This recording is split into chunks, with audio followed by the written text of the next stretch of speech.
If we could talk to the animals, learn all their languages, maybe take an animal degree. If I conferred with our furry friends, man to animal, think of the amazing repartee. If I could walk with the animals, talk with the animals, grunt and squeak and squawk with the animals, and they could talk to me. Hello and welcome to Pet Watch, a monthly program about the services of your Williamson County Animal Control and Adoption Center. I'm Debbie Sims and I am the Public Information Assistant for the Center. And my guest today is Mark Basenberg. Hi, Mark. Good morning, Debbie. Mark is our Community Relations Coordinator, and one of his primary jobs is to coordinate our large volunteer program. And today we're going to focus on that program and what a volunteer needs to know, how to become one, and some of the things that they do at the center. Mark, when you came on board, I guess it's been 7-8 months now, right? Right. Right. You were faced with trying to coordinate our volunteer program right off the bat, but you had an advantage because you'd been a volunteer before. Share with us what the years you spent as a volunteer and what drew you to the shelter to do that job. You know, I was there as a volunteer about 2 years before I became an employee, and really the reason I started was just because I was actually looking for a job, and just felt like I was needed something. I needed a way to get out of the house and be a little more productive and have something to do. So I thought about volunteering at the animal shelter, and so I went to one of the orientation classes that they had at that time. And back then they were, I think, just having them once a quarter. But I said, sure, I'll go try it, and you know, it just became a really regular thing for me, and I kind of realized it would be great if maybe I could do this the rest of my life. Well, so it turned into a new career for me. That worked out great, and it gave you an advantage because now when you talk to volunteers, you've been inside and you've been one, and you know what the many jobs are that they can do. Right. The primary mission of our volunteers is to help as many animals as we can find permanent homes and to work with the shelter to provide the love, compassion, food, exercise, and care. They sometimes interact with the public during the adoption process. Right. They can help us raise money at events and assist in finding foster families or become a foster themselves, and just support the shelter staff daily. When I'm there, I see a lot of people working with our dogs. So let's start with the dogs. What are some of the jobs that a person could do if they like working with dogs? What do volunteers do every day? The number one thing, and the thing that most of the volunteers at the shelter do, is participate in walking the dogs, which is just a huge benefit to the animals, and it's a huge benefit to the people too. I like to present it as a cardio workout, because if you come in there and you want to walk dogs briskly, if you want to, you can walk 3 to 4 miles in a couple of hours and take out several dogs and give them exercise. You don't have to do it that way. You can take one dog and spend a longer time in a play area. You can take it off leash. So there's different approaches you can take, but it's critical to the dog's well-being that they get out of the kennel, because unless the volunteers come, they just don't get the proper exercise. Right, and you think about it as a dog in your own home would be walked daily several times and let out many times. And that's how the shelter dogs become acclimated to being house trained and housebroken. Right. I've seen many people walking dogs, and we do have a nice little trail that goes back through a wooded area and makes a big circle behind the public dog park. Yeah. And you're quite right. It can be vigorous, and it can be relaxing, and it can so help the dog and the volunteer. Absolutely. What are some of the other things if a person didn't want to walk dogs? Because I think one of our missions is to let people know there are a lot of things that volunteers can do. That is one of our missions. I think historically that's something we haven't done as well. Most people thought, oh, the only thing I can do is come and I can walk the dogs, but not everybody wants to do that. So, for example, the dogs need baths. So people could come in. We have an indoor bathtub. In the summertime, we'll put out a wading pool, and we have a garden hose, and you can bathe them outside when the weather's warm. But this time of year, we have a professional grooming bath, and you can come in and bathe the dogs on your own schedule. Right, and that really readies them for adoption because Yeah. you want a dog to look its best when people come in to consider having it as a pet or taking it as a pet. You do. So they need bathing and brushing. They're basic grooming things. They can also go out in the dog park area and help maintain that. Volunteers do that. True. Talk about Paws on Wheels. What is that program? All the food that we use for the shelter animals is donated by our wonderful fellow citizen Mars Pet Care. They donate, the pedigree gives us the food for the cats and the dogs, but we also get a lot of food that's donated by the public. And what we do with the donated food is we take it and we repackage it and then use it in the Paws on Wheels program. Now the Paws on Wheels program is really affiliated with the Meals on Wheels program, which most people are aware of. Not so Right. many people know about Paws on Wheels, but Right. the same people who qualify for Meals on Wheels, if they have a dog or a cat or a pet, I suppose a ferret or something too, they also qualify for Paws on Wheels. Right. So we coordinate with groups in Fairview and Thompson Station or College Grove and then of course City of Franklin. Right. And they come and they pick up the food or we deliver it to them and then they actually distribute it to the individual I see. households. So when the Meals on Wheels volunteer goes to the home, they have a little supply of pet food. They do. Along with the meals that the person's receiving. They do, and that's a great volunteer opportunity too because we get a lot of requests for groups of about say 10 to 12-year-old kids that want to help. You have to be 14 to walk a dog, so Right. a great thing for the 12-year-old kids to do is to come in and repackage this food into these gallon-sized Ziploc bags, and you label them and stack them in an area. So it's we older people do the repackaging Right. too, but Right. I kind of try to save it when I can, Yeah. for the younger groups. And you don't think about that if a person's in need and not able to afford or able physically to cook their own meals, then they might not be able to get out to purchase dog or cat food as often as they should and may not be able to afford it. So that's a Exactly. great program, Paws on Wheels, and great that you've adapted it to the younger kids who want to serve the community. Some of our volunteers also work in the front office area and greet the public and escort them back to the kennels and show them the animals that are available for adoption. And some of them are participating in a new program called Caninality.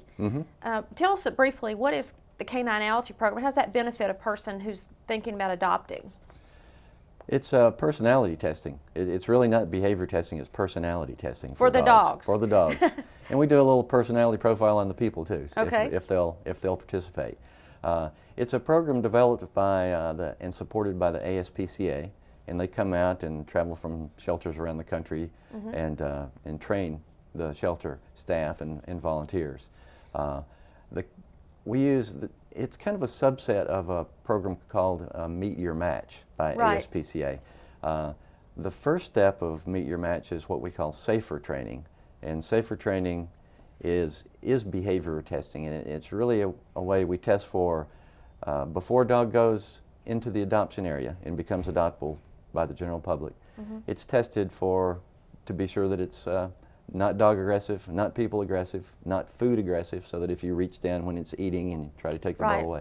Right. So we do all that, and it gives us a quantifiable way to really evaluate a dog, its aggressive tendencies, because as a county shelter enforcing state and county laws about safety of animals, Right. we don't want any dog that could be dangerous Sure. to people to go out into a home. So. Well, that's a good thing to know, that when you look at a dog for adoption at Williamson County, that it has been evaluated for personal safety, and Yeah. a great deal of time has gone into evaluating that personality. And if a dog is a little bit aggressive, we keep it in the holding area and work with it until we break that habit. We do. That's good to know too. We do when possible, and when we have the resources to do that. And a lot of times it takes a dog a week or two because it comes into the kennel environment. It's very stressful in there. Yeah. They're scared, Yeah. and a lot of biting from dogs is what you call fear biting. They're just trying to protect themselves. So you've kind of got to go through Right. a calming down period. And people who have dogs already understand that personalities differ in animals just the way they do in people. And to take that caninality one step further, I saw the other day that there was a little Shih Tzu mix back there, and she had I'm a busy bee on her on her kennel, and I knew she'd been through caninality. And if a person wanted a quiet, subdued dog, you wouldn't pick one that was classified as a busy bee. Right. And there's some that love to run and jump, and I've forgotten what all the categories are, but you can tell they're common terms that, well, I immediately know that, I don't want a little busy dog that is in my lap all the time. I want a big yard dog. Right. So we have ways of categorizing them, which is really handy, and I like that. I think it's brilliant. I mean, the program was designed for primarily to both make better matches of adopters and dogs on the front end, and the real benefit to that is it lowers the return rate. So the people that take a dog home and then realize after 2 weeks, oh, this dog's not working out for us. Right. And, it's usually, in spite of what we may try to advise people on the front end, because we do know our dogs pretty well. And if we think a dog is just too high energy or whatever for a particular household, we'll try to discourage those adopters from that dog. But the caninality program makes it a little easier, because we know, let's say we have 40 dogs available for adoption at any given time. A lot of people don't want to come into the shelter because what we hear often, I hate to come in there because then I feel terrible because I can't take home every dog in there. Plus they get overwhelmed by the number of dogs. So they go walking through and the dogs start barking and they're just saying, pick me, take me out. And the people, it is kind of overwhelming for a person in that environment. So what we ask them to do when they come in the door is fill out a little one-page profile, and it's just a quick thing, takes 5 minutes, and it asks questions about their home life or what they want. Do you have a fenced-in yard? How many kids? What other dogs do you have, or cats, or whatever? Right. And then we can quickly score that, and then that puts them into one of these categories, and it's just a purple or an orange or green, I believe, and then we hand that person an orange card, and then they, instead of going through the kennel and looking at 40 kennels, 40 different dogs, maybe there's only 7 That's good. that are They narrow it match their down. color. Yeah, so it's not quite so overwhelming. Cats also need volunteers, and one of the things the volunteers can do for our cats, if you're a cat person and you want to work with cats, is to help maintain the cat kennels and make litter boxes, empty litter boxes, and do the same thing with the cats that our volunteers do with the dogs. So right now the cats aren't tested for personality, but that may be in the future. They will be later this year. Okay. There's a felinality as well as the caninality program. Okay. We haven't been trained on it yet, but that's scheduled for this year. And we love it when volunteers will, in good weather, take our cats out to the enclosed cat porch, let them run free for a while they might be cleaning their cage, and then put them back in. So there's plenty to do, and there's general office duties. We have a washer and dryer that work 24/7, I think, and multiple. Lots of things to do there, folding towels, sorting through donations that people bring in. Right. And we've got one volunteer currently that's actually helping us with social media, that's lending expertise for that. We have people who help us with writing grants and do community outreach. When you go out, you often take volunteers even to the juvenile court program. Even that, I was going to mention that. We've gotten a lot of really great publicity about that. Judge Guffey at the juvenile court had the idea and called me and asked if we would be willing to work with them and bring a dog into the courtroom just to serve as a calming influence on the children, and while they're awaiting their and that's wonderful that hearings. That's a shelter dog that's able to do that. Isn't it? Yeah, it really is. Isn't it neat that we can, and we've taken 3 or 4 different dogs from the shelter. They're not specially trained dogs or anything. They're just great dogs that are sitting there at the shelter waiting for somebody to come give them a home. Great. Let's take a little break, and then we'll come back and talk about how you can become a volunteer at Williamson County Animal Control and Adoption Center.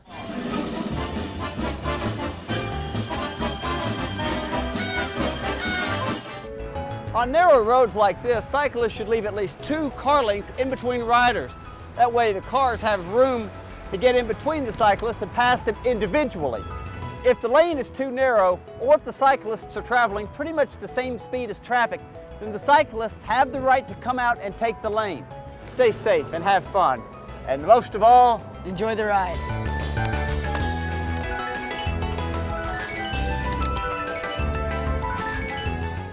Welcome back to Pet Watch. During this segment, I'd like to talk about how you can become a volunteer at Williamson County Animal Control and Adoption Center. My guest, Mark Basenberg, is here with us again in this segment. And Mark, tell us about the volunteer training classes that you're conducting, or really their orientation classes. Right. They're orientation classes, and that's how everything starts. No matter what job you want to do, you mentioned before, you know, everything from dog walking to cat walking to you know, bathing to bookkeeping. We ask that everybody come to the overall orientation class, and we do it that way because we want to explain to people who we are, you know, and what we do. Right. Talk about what some of the opportunities are. Talk about. I find that there's certain frequently asked questions that I get more than anything else, and other people get. So, you know, I try to just go ahead and bring those up and answer them, and kind of remove some misconceptions on the front end. And you've been having about one a month on a weeknight after work hours, and one on a Saturday, and they've been filling up. That's been working out well. Man, they've been full lately. Yeah. Changing in the history of the shelter, I don't think there's ever been a Saturday orientation class for volunteers, and there was some pent-up demand. Good. For sure. Good. So we've had, this will be the third one, I guess, and there, you know, 25, 30 people are coming to each of the Saturday classes. Wow. So there's no obligation to attend a class. You want to come get familiar with the shelter. Sometimes people haven't ever been there. Oh, yeah. They think they want to work with animals, and as one of our volunteers says, it's not all rainbows and lollipops. You do have to carry pet poop bags and do your job in the community for picking up after every pet that you walk, Right. and any others that you might see. You have to help sometimes clean kennels, and you have to be able to be familiar with certain dog symptoms in case an animal becomes ill. Our Right. volunteers are dependent on to report that to our veterinarian, Correct. which we do have a vet on site all day, every day, that's full-time with our facility. Many people don't know that. True. And taking a tour, it's a very comprehensive facility with lots of room and lots of different activities going on every day, and one of those is a large surgery suite with our veterinarian, and she's Right. constantly busy. Constantly. Now, since you've been there, we have implemented a policy about spaying and neutering all our animals that go out for adoption. We do. They must be, as long as they weigh over 3 pounds, and there's not some severe medical reason that causes a delay, they have to be spayed or neutered before they leave the building. Okay. Which is, we have to do that. We've got to get there because, I mean, the elephant in the room in our business is spaying and neutering, and overpopulation, and Right. you know, not enough homes for the. Right. And the statistics, we also talk about that at the orientation classes. The statistics that an unneutered cat or dog can produce in offspring, it's a geometric progression that'll just kind It's in the of blow your mind. Like the hundreds of thousands in 7 years or something astronomical. On the Yes. cats, it is. Yes, and we want to practice what we preach, so every animal that's adopted is now spayed or neutered and up to Correct. date on all their immunizations. They're not ill. They've gone through canine personality testing, so we really give them a workout before they go to a new home, don't we? It's the best deal in town. I've seen volunteers in our facility who have been to the orientation. They've chosen to become a volunteer. They found a little niche for themselves, and they wear different color aprons. Tell us about the apron program, the red, green, and black program. The red apron is the starting point, and then the dogs are coated red or green themselves. So it's a case. The red dogs are, and some people think this is backwards, but it's always been that way. So I'm not going to change it. But the red dogs might be the smaller dogs or the gentle dogs, and so the green dogs are the bigger, stronger dogs, and therefore the more experienced volunteers. Okay. So on your first day as a volunteer and you wear a red apron, You wear a red you're apron. going to encounter dogs that are easier to handle until you get more experience. Exactly. Okay. And many of our Green Apron people have been there a longer time. Yeah. And some of them would give a great deal of their time to the shelter. What is the commitment that you like to ask for from a volunteer?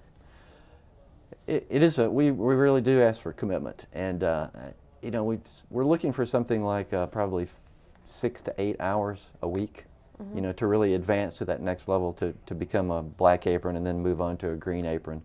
And that's rain or shine, heat or cold, you know, weekends, holidays, whenever you can. I mean, it's just dependability and commitment more than anything.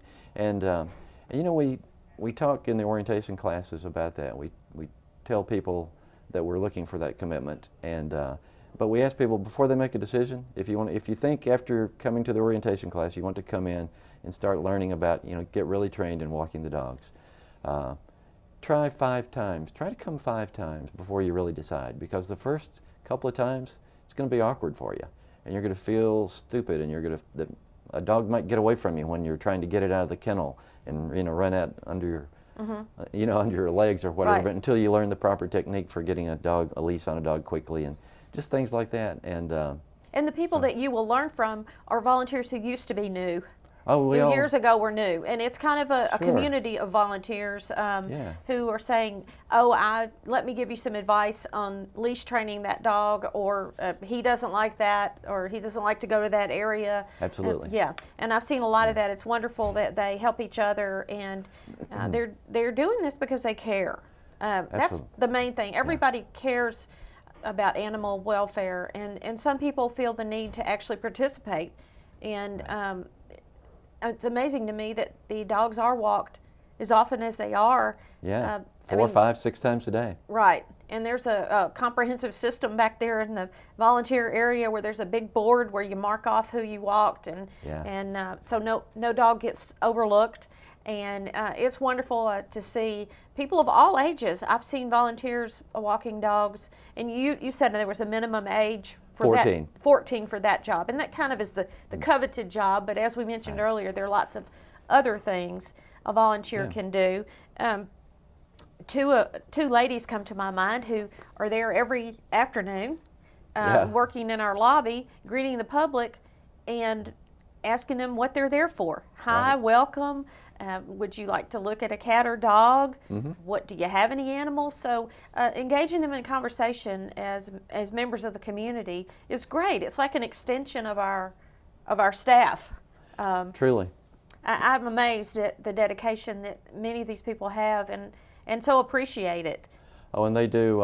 It's so appreciated. I mean, the quality of our volunteer organization is what really allows us to separate ourselves from high-kill shelters and from shelters that just don't do the kind of things that we do. Right. You know, one of the things I always like to point out, because one popular misconception and one of the number one questions is, oh, how long does this dog have? You know, like there's a time limit. There is no time limit at our shelter. We've got dogs that have been there as long as a year before they're placed into a good home. Right. But once that dog makes it to the adoption floor, it's going to stay with us unless it develops some kind of severe behavioral or medical issues. It's going to stay with us until it finds a good home.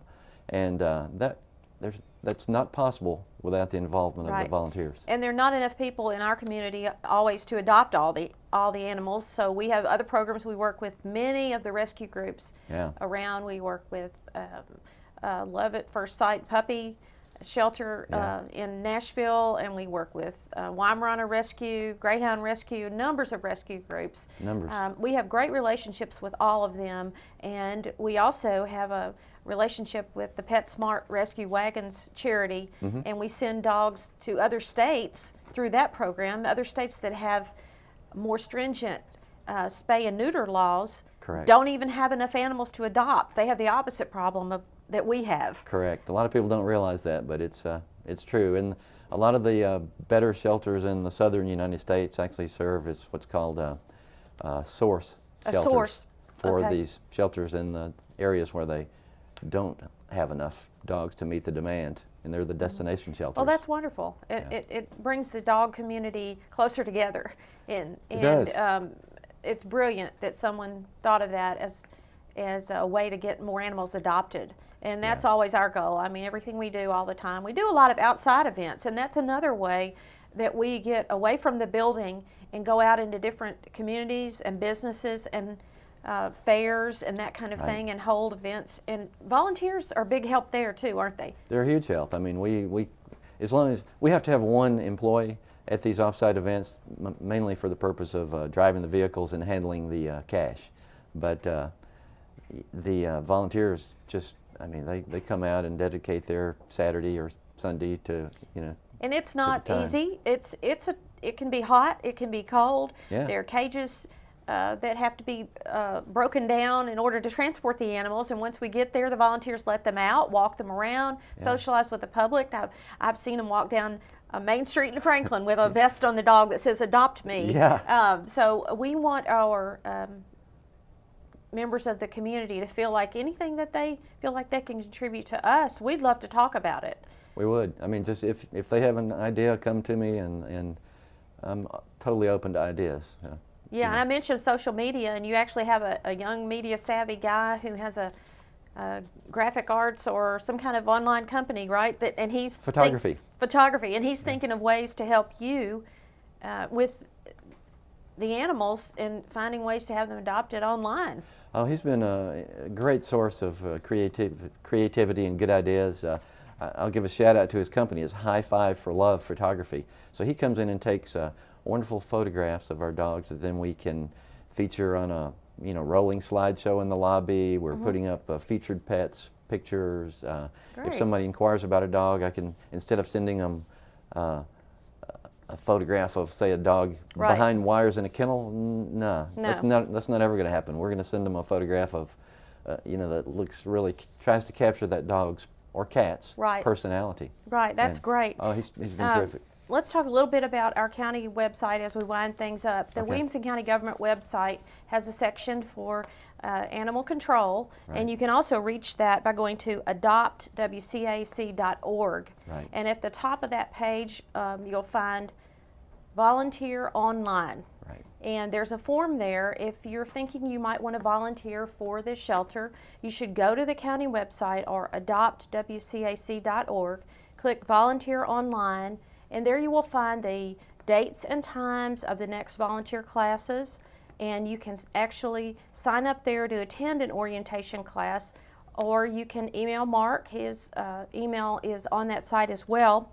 Our March calendar of outside events, if you'd like to stop by and see what we do at an event, is on Saturday, March 2nd and the 16th. We'll be at PetSmart in Brentwood. That's off Moores Lane behind Outback. We're there from 11 to 3. We'll have dogs only at that event. And then on Saturday, March 9th, we'll be at the Harley-Davidson of Cool Springs location with Dogs for Adoption. That's adjoining the Cool Springs Mall, the upper level by the Sears Automotive at the Harley-Davidson building. And then a reminder that on Friday, March 29th, we are closed for a county holiday. I want to thank my guest, Mark Basenberg from Williamson County Animal Control, for being here. Thank you, Mark. And if you think you'd like to volunteer, please contact Mark or go to wcac.org and sign up to be a volunteer. You're welcome to come by the shelter anytime at 106 Claude Yates Drive and see what we do there. That's the street just north of Franklin High School behind Columbia State Community College. I want to thank you for watching Pet Watch, and we'll see you next time. If I could talk to the animals, just imagine it, chatting with a chimp and chimpanzee. Imagine talking to a tiger, chatting with a cheetah. What a neat achievement it would be. If we could talk to the animals, learn all their languages, maybe take an animal degree. I'd study elephant and eagle, buffalo and beagle, alligator, guinea pig and flea. I would converse in polar bear and python, and I would curse in fluent kangaroo. If people ask me, can you speak rhinoceros? I'd say, of course, can't you? When approaching a stop sign or a traffic light, if a car and cycle are arriving at the same time, the car needs to stay back just a bit, allowing the cyclist room to move in front into the turn lane. This allows the cyclist to turn left safely. If the lane is too narrow, or if the cyclists are traveling pretty much the same speed as traffic, then the cyclists have the right to come out and take the lane. Stay safe and have fun. And most of all, Enjoy the ride.